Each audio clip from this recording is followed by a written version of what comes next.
به نام خداوند بخشنده مهربان و به نام خداوند قوی‌تر از ناوهای آمریکا،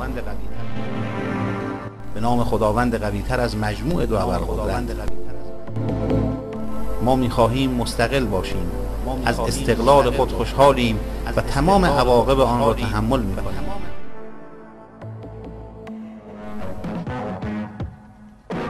مناظره تلویزیونی در ایتالیا سال 1352. نظریاتی از جهان در برنامه آتلانته. موضوع هفته: بحران ایران خطری برای جهان.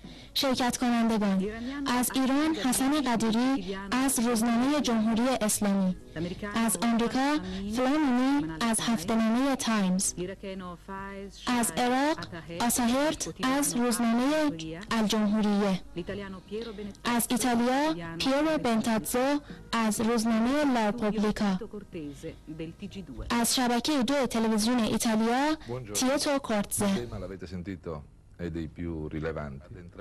موضوع همونطور که شنیدید از برجسته ترین موضوعاته. سعی میکنیم تا در زمان کوتاه 30 دقیقه‌ای که در اختیار داریم وارد بیشترین جنبه ها که زیاد و پیچیده هستن بشیم. آقای قدیری، از شما شروع میکنیم. میشنویم نقطه نظرات یک روزنامه‌نگار ایرانی رو که مسئولیت دیپلماتیک داشتن. quindi ci può dire bene qual è il punto di vista di Teheran in questo momento.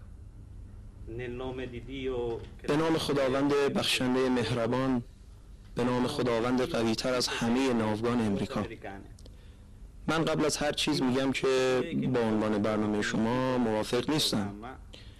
من این عنوان رو برای برنامه شما انتخاب میکنم: رفتار سلطه‌جویانه آمریکا خطری برای جهان. Il tema della settimana: la guerra del Golfo.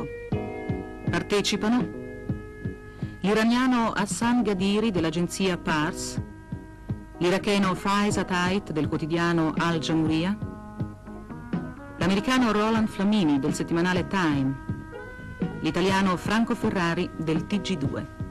Per il momento Franco Ferrari di queste prime impressioni, diciamo a caldo, e darei subito la parola a Hassan Gadiri dell'agenzia Pars di Teheran. Prego, signor Gadiri. Nel nome di Dio, clemente e misericordioso, e nel nome di Dio più potente dell'unione di due superpotenze.